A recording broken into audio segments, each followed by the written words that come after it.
Salutare!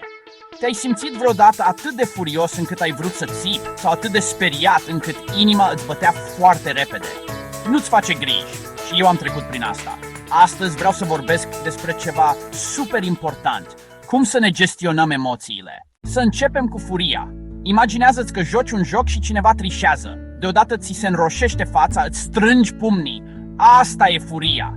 Când mă simt așa, trag 3 respirații adânci, număr până la 10 sau mă îndepărtez pentru 1 minut. Chiar ajută. Apoi, frica. Poate trebuie să vorbești în fața clasei și simți că stomacul îți face tumbe. Încerc să-mi amintesc, e în regulă să fii emoționat. Respir încet și mă gândesc la ceva ce mă face fericit, cum ar fi melodia mea preferată sau amintirea amuzantă. Acum să vorbim despre stres. Ai avut vreodată atât de multe teme încât pare imposibil?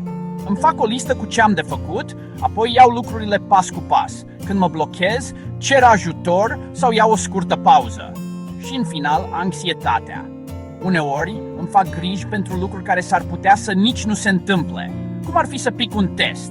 Când se întâmplă asta, îmi spun, pot face asta și mă concentrez pe ce pot controla, cum ar fi să studiez sau să dorm suficient.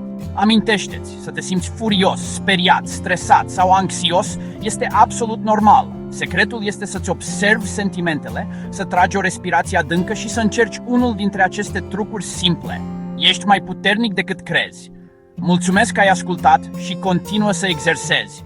Vei deveni mai bun în fiecare zi.